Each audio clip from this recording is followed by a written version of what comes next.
Welcome to YoYo TV. Ugadi పర్వదినాన YoYo TV ప్రేక్షకులందరికీ శుభాకాంక్షలు తెలియజేసేందుకు ప్రభుత్వ వైపు వేములవాడ శాసనసభ్యులు ఆది శ్రీనివాస్ గారు ఉన్నారు. వారితో మాట్లాడుతూ అన్నగారు నమస్తే, హ్యాపీ ఉగాది. ప్రేక్షకులు యోయో టీవీ శ్రీ క్రోధీనామ తెలుగు సంవత్సరాది పండుగ పర్వదిన సందర్భంగా ఉగాది పర్వదిన సందర్భంగా శుభాకాంక్షలు తెలియజేస్తా ఉన్నాను.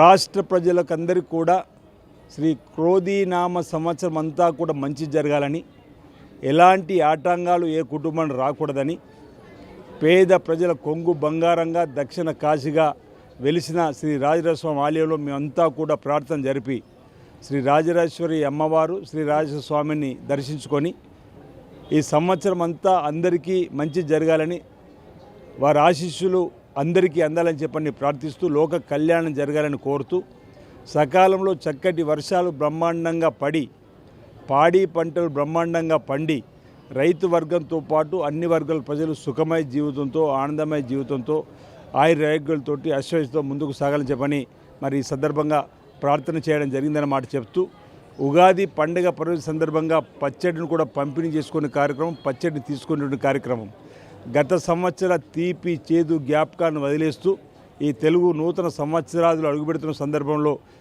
అదేవిధంగా ముందుకు సాగడానికి కోసం ఉగాది పచ్చడిని కూడా మనం తీసుకుంటాం.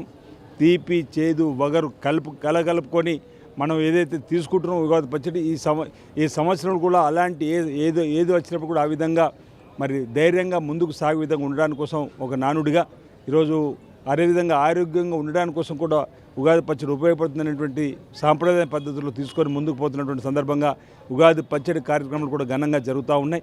ఈ సందర్భం ప్రజలందరూ కూడా ఉగాది పండుగ పర్వదిన సందర్భంగా శుభాకాంక్షలు తెలియజేస్తూ శ్రీ క్రోధీనామ సంవత్సరం అంతా కూడా రాష్ట్ర ప్రభుత్వాన్ని కూడా ఎలాంటి ఆటంకాలు రాకుండా ఏ ప్రభుత్వం పేద ప్రజలకు ఇచ్చేటువంటి కార్యక్రమాలు చక్కగా అమలయ్యే విధంగా, సంక్షేమ కార్యక్రమాల అభివృద్ధి కూడా బ్రహ్మాండంగా సాగే విధంగా, అంతా మంచి జరిగే విధంగా ఉండాలని చెప్పి సందర్భంగా స్వామివారిని ప్రార్థిస్తూ ఈరోజు పంచాంగ శ్రవణము కొత్తగా పంచాంగాన్ని పంపిణీ చేసేటువంటి కార్యక్రమాలు కూడా జరుగుతూ ఉన్నాయి.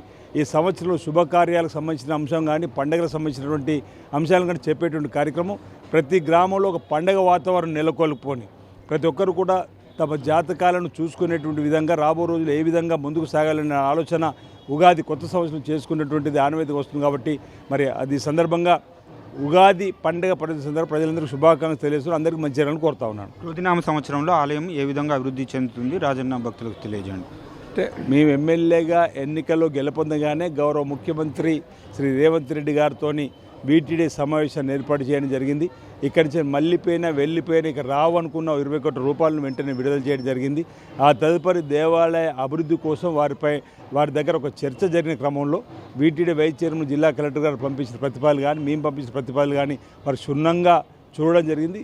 రాబో రోజుల్లో వీలైనంత తొందరలోనే వారు ఈ దేవాలయానికి సంబంధించిన నిధులను విడుదల చేస్తూ అంచెలంచెలుగా గత ప్రభుత్వంలాగా మేము 100 కోట్లు ఇస్తామని చెప్పి అంకెల గారడి చేసి మాయమాట చెప్పి లేదంటే రంగురంగుల బ్రోచర్లను చూపెట్టే విధంగా కాకుండా ఇక్కడికి వచ్చేటువంటి ఇప్పుడు ఇంతకుముందు చెప్పిన పేద ప్రజల కొంగు బంగారమైనటువంటి ఈ స్వామివారి సన్నిధిలోకి వచ్చేటువంటి భక్తులకు మెరుగైన రీతిలో స్వామివారి శీఘ్ర దర్శనం ఏర్పాటు చేయడం, క్యూ లైన్లు కానీ వసతి గదులు కానీ మంచినీటి సమస్య కానీ ఆలయ ప్రాకారాలకు సంబంధించినటువంటి రాను పెరిగిపోతున్నటువంటి భక్తుల రద్దీకి అనుగుణంగా దేవాలయంలో కూడా కొన్ని మార్పులు చేయాలని చెప్పి ఆలోచనతో ప్రభుత్వం ముందుకు పోతూ ఉంది. తప్పనిసరిగా అంటే తెలంగాణ రాకంటే ముందు ఎలా ఉందో దేవాలయం తెలంగాణ వచ్చి వారి పరిపాలన అలానే ఉంది. కానీ ఇప్పుడు అలా కాకుండా మార్పులు చూస్తారని చెప్పని సందర్భంగా తెలియజేస్తా ఉన్నాం. Okay, thank you.